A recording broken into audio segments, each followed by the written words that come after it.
Hey y'all, Chris Bassett here, and I've been playing a little GTA Online.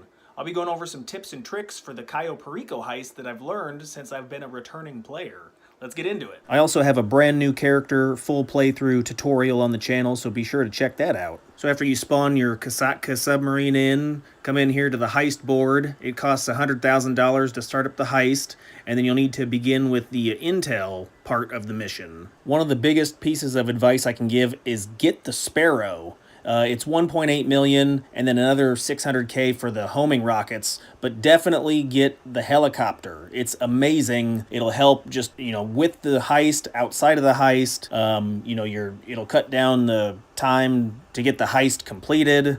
It's you can call it anywhere. It's simply an amazing investment. It's a pretty big deal when it comes to clearing out some of the enemies around the objectives. Just make sure you don't blow up the plane or the truck or the whatever's close by. So the rockets have a splash damage. And if you're wondering how to get the Sparrow helicopter, you need to go into your phone menu and then go to Warstock, and then you'll need to renovate the Kasatka. So here you can select the Moonpool vehicles and then click the Sparrow to purchase it. And then in order to upgrade the offensive and defensive capabilities, just come back to the Moonpool location inside your Kasatka submarine where the Sparrow is stored. Enter with the Y button, and then you'll see if you press right on the D-pad, you can modify your aircraft.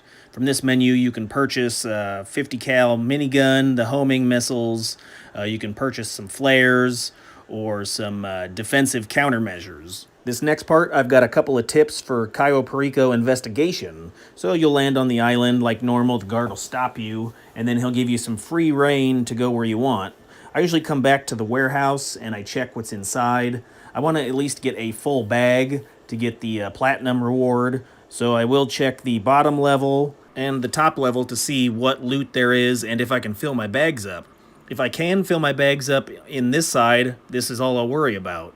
But there's been a couple times when I need to go across the yard and check the other area to fill up my loot bags. With all the runs I've done, I've been lucky enough to fill up my bag between these two locations. And at the end of the video, I'll show how I discreetly loot both spots without getting caught. Your main objective is to sneak to the communications tower, so I'd grab a dirt bike. It'll climb really steep hills, it's pretty easy to maneuver. There's one located at the fence there, and then there's one a little further down if you do happen to lose this first one. I generally start by just riding along the coast and avoiding any kind of soldier that's patrolling or security camera. You can tell by the the red beep on the map, and then the cone of vision is the blue cone. There's also another bike that spawns right here, so you can just run down the shoreline, grab this if you happen to get spotted by the guards or lose it to the water. So continuing down the coastline, you want to make sure that you ride the coastline but don't get into the water. I believe the motorcycle will, be destroyed if it gets halfway into the water. So just keep an eye on the, the guards patrolling to your right side. There's a security camera up here as you round the bend. So hug the edge, and then you'll want to pause for a minute and watch this guard's patrol. This guard walks, east and west, and he will look out towards where you need to jump.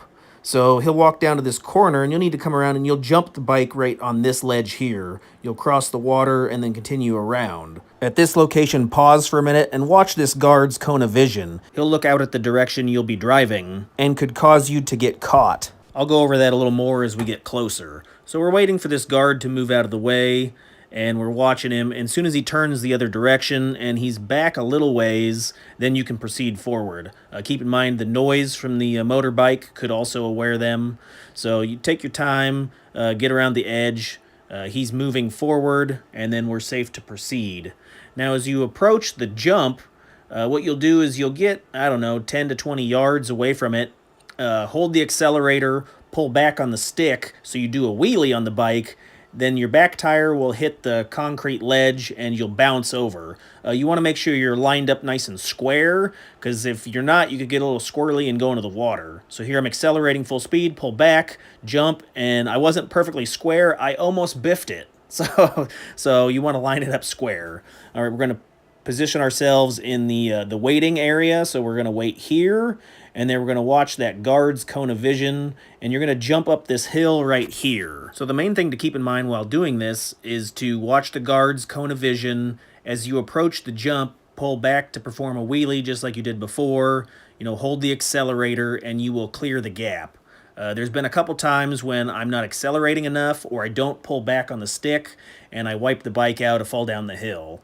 Keeping an eye on the mini-map, I see that the guard is turned away, so I hold down the accelerator, approach the jump, and pull back on the stick and ramp to the other side. You also want to be mindful that there's guards all over the road. There could be trucks with guards passing by, so just watch your mini-map and, take your time, and then you should be safe. Okay, once we've cleared the jump, now we're going to want to proceed to the control tower. So you're going to need to weave your way in between security cameras and guards on foot, and then also guards in vehicle. So just watch the mini-map, make sure you are taking your time and you're not rushing it, because the guards do have a set pattern of when they turn to face you and when they look away. So if you need a second, just pause, open up the map, try to memorize what directions they're looking, where they are. Once you get the patterns down, then it will be safer for you to cross. So now I'll speed up the video and I'll show you the path that I normally take to get to the control tower. Just kind of zip through the fields, dodging in between security cameras and guards on foot. And once you get to the control tower, locate the box, do the mini game, and once you've passed the mini game, you can open up your phone, and the real objective is to just observe whatever's in this room. Once you see the big ticket item, I usually just climb up the ladder and kill myself. So by doing this, it instant warps you back to the plane at the airfield, and you don't have to try to walk back or drive back. Just press right on the D-pad and you'll go back to Los Santos. And then once you get the Intel Complete mission screen, I like to go into my preferences and make sure I have my spawn location set to Kasatka, and then go ahead and go over to online and go to find new session and invite only session. This will warp you right into the submarine. Now that we're back at the submarine, we've spawned in. Let's go ahead and go back up to the heist board, and we'll start the next mission, which is to collect the longfin. That boat is the fastest method on the island to get around. It's what everybody recommends. It's what I recommend. So we'll go up here, we'll start the longfin, and I've got a couple of tricks that make it just a little bit easier to acquire that boat. So once again, the Sparrow is going to be a huge help here. If you don't have it, we can still do a couple things, but I definitely push you to get the Sparrow as soon as possible. So the mission asks you to go to one of several police stations to acquire a impounded boat. All the locations are very similar in their gameplay, as it's an open area with lots of reinforcements, police, and with the homing rockets, you can shoot at the area to thin it out. So I always had trouble, when I went in there with the semi, I would die. But if you go now, you clear out the area, it'll be a lot easier to get the boat. Now keep in mind, the longfin can take 3 missiles without exploding. The 4th missile, it will explode. So just watch where you're shooting, and you'll be okay. Next, you'll want to find the correct semi. So the one that's further away will be the Phantom Wedge. And in my opinion, that's a lot more fun because it flips cars out of the way. So I definitely go pick up the Phantom Wedge. Another thing I'd like to add is that there is a possibility that when you're shooting the rockets at the boat, it'll flip over. And if it does flip over, it'll spawn outside of the police impound lot. So that's an added benefit. I've had that happen a couple times where the rocket will the splash damage will push it out of the way, and then it'll spawn on the street. So all I got to do is drive up to it. If you didn't want to risk blowing up the boat, you could use tear gas. Just drive up, throw a bunch of tear gas in the area, or a sniper rifle at distance. That would be another option if you don't have the Sparrow's homing rockets. Once you do thin the herd, you will gain wanted stars, so you'll need to, either fly up really high in the air or hide in a bridge or whatever. Your method of getting rid of the cops. You'll want to do that. And the big difference between the semi and the boat is the semi can't take a single rocket. So you'll need to be very careful if you're shooting rockets to thin out the guards around the Phantom Wedge.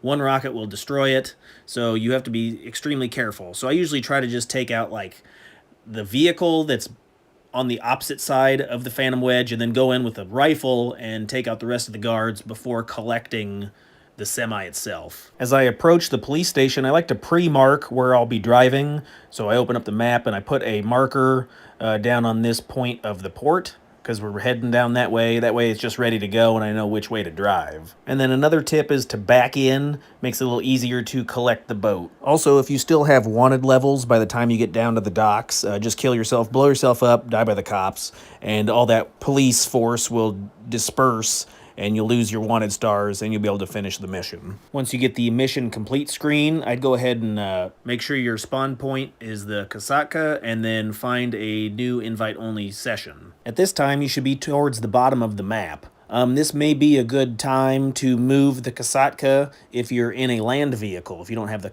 chopper, you could drive it up this canal here, and it makes it easier to access by foot. So from the main deck, just come up to the captain's chair, and it'll give you the option to drive it. I think X allows you to fast travel, and A allows you to actually physically drive it. I spent $2,000 to fast travel to the beach, and it put me pretty close to here, but then you can just drive it like you would any other vehicle, and scoot it in here till it beaches itself. Once you can't drive any further, you can then jump out and access this stairway to the left here, and it's pretty easy. Before I had the helicopter, I was driving back and forth here just to make the run a little faster. The next couple of missions are pretty straightforward. If you're doing the glass cutter, you take a picture of a board and then go kill some guys and fly it back to the Kasatka. And if you're doing the safe codes, you go to the casino, go to the basement, break into a guy's car, and then go up to the penthouse and then assassinate that guy, and then fly back to the submarine. Only thing I'd recommend is you do this in a private lobby, because each time you're going back to the submarine, if it's in a public lobby, other players will be notified and they may try to kill you. Something else I'd like to mention to the newer players that aren't familiar with the submarine and could help in between missions, you can replenish snacks. Snacks are the way to restore your health mid-gunfight. So just come down the stairs here, and there is a pantry or a kitchen inside the submarine. You can approach this area and then restock or refill your inventory full of snacks. Something else worth mentioning is there are free weapons on the submarine. So I'm going to point out those locations. I'll speed up the video just a little bit, but if you come backwards towards the back, there's a rocket launcher in this area. There's also a pistol back in the pantry where you picked up the snacks on a back shelf. There's an assault rifle right here.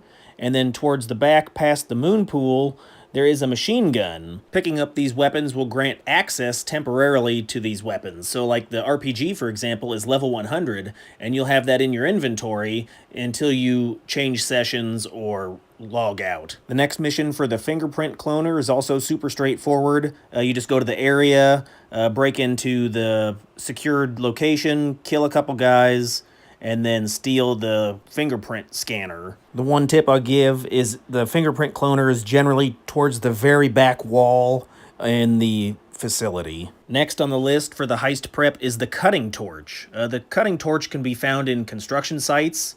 There's 3 different locations, and I'll go over each location. I would recommend you come to each location, you find a hard hat. This hard hat will allow you to disguise yourself and just walk freely among the guards. The first location, I showed that hard hat. The second location is around the bush. Here's this hard hat.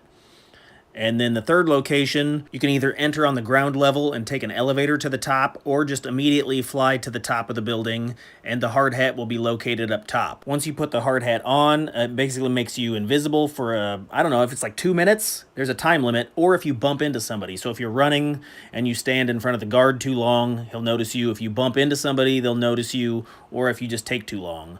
But you'll want to walk around the construction site to different green arrows that are pointing in toolboxes. And in one of these random toolbox locations, you'll find the cutting torch. It has a bright blue handle, kind of looks like a drill. You just press right on the D-pad to pick it up and take it back to the submarine. Something I would like to mention is the Sparrow is excellent for clearing out the guards.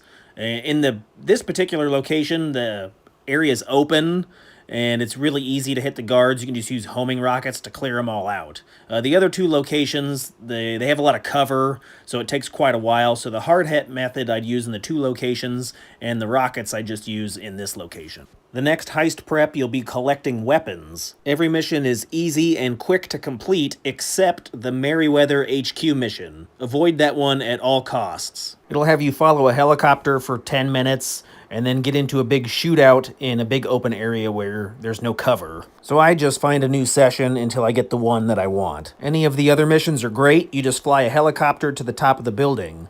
Here's a location where helicopters will spawn. If you don't have a Sparrow, you can pick one up on the map. You have to be at least a level 11 for it to show up. But then you just take the helicopter and you proceed to the top of the building where you'll land on the roof. Park somewhere flat and enter inside. Equip a shotgun or something else to deal with the enemies. Just take everybody out. The same layup applies to the other 3 buildings, so they all look like your CEO office. Go back to this back panel, try to open it. It'll say no, perform a hack or whatever, so then you find the numbers on this laptop, and then you'll be able to access the wall safe, which then you can pick up the weapons and then leave the building. Make sure you press left on the D-pad to exit to the roof. I accidentally pressed right one time, went to the ground, and got killed. But here you'll just hop in the helicopter and fly away. It would be worth mentioning to maybe put on some body armor or eat some snacks, as you could die to those choppers. If you do shoot the choppers down, they just keep continuously respawning, so it's better just to armor yourself up and fly away. Alrighty, we're all done with heist prep. Don't forget to equip suppressors to your weapon and your loadout, and then we'll get started with the heist. Alright, here we are back at El Rubio's Island. We're going to rob him blind. So I'm going to speed up the video so we can get through this in a decent time. So once you come in on your boat, if you do hold the R1 button and then tap R2, you can make really sharp turns. That way you can maneuver the boat a little better. But I like to come up to this corner here and just barely put it on the land. Make sure you don't beach it completely. But then you'll run up to the storage shed at the back. Equip your suppressed pistol. I like to wait for this guy to get behind the Jeep before I shoot him, just in case, I don't know, somebody sees him. But then you'll come back to each of the areas and open the lock. It'll burn open, and then you want to prioritize your loot in this order. Cocaine first is the most expensive. Weed second is the second most expensive, and then piles of cash is third. If you put cocaine in your bag as a priority, you'll take home more loot. Hop in the forklift, lift it up with the L trigger, and then you want to lift all the way up till it's maxed out. Park it underneath this blue blanket, and then climb on the back of the forklift to enter the top area. You go ahead and open that up, and then take whatever loot is left. Like I said before in the beginning of the video, there's been a couple times where this area didn't have enough to fill up my bag, so I had to proceed to the other area. This time I had plenty, but I'll go ahead and show you what I normally do if that's the case. So you run over here, you watch the guard that's far away down this path, watch his vision, and when he turns, then you're safe to go. So jump right here, jump onto the roof, take out this guard when he's as far away as possible, and then take out this camera right here. Once the guard and the camera are removed, you're safe to run back here and then open this area if need be. You can then proceed to this part of the fence, climb back over, and then run back to your boat. In my experience, if you're ever discovered this early into the mission, I always just find a new session and just leave. It's incredibly difficult, almost impossible, to get the rest of the heist done without dying multiple times if the guards have been alerted. So I just restart the mission, just find a new session, and then start over. So then we'll go ahead and we'll take the boat back around the island's south side, and we'll enter through the drainage tunnel. If you didn't have the drainage tunnel as an option when you were choosing it from the menu, it's because you didn't discover it when you were on the first part of the heist. Refer back to that earlier video that I have a full walkthrough tutorial, and it shows you just how to find this and make it a option for entrance. But you'll dive off here and swim down to the bottom, perform a little mini game with the cutting torch where you cut through all the bars and then gain entrance to the compound. Once you're done with the mini game, you'll begin to suffocate. So you can either hold L1 to bring up your snack menu to replenish your health, or you can hit left on the D-pad to bring up a rebreather. You'll have these automatically when you do the heist. I thought you had to purchase them, but you get 20 rebreathers automatically. At the end of the tunnel, swim up towards the grate. You'll be prompted to press right on the D-pad to enter the compound. Once inside, I like to sprint up the stairs, and then around this ledge. So you want to hug right on the fence. I kind of push into it with the joystick just a little bit, around the corner, jump this fence, and then wait here for a second. You're waiting for this guard to move. Once he turns and starts walking away, then you're safe to proceed up the stairs.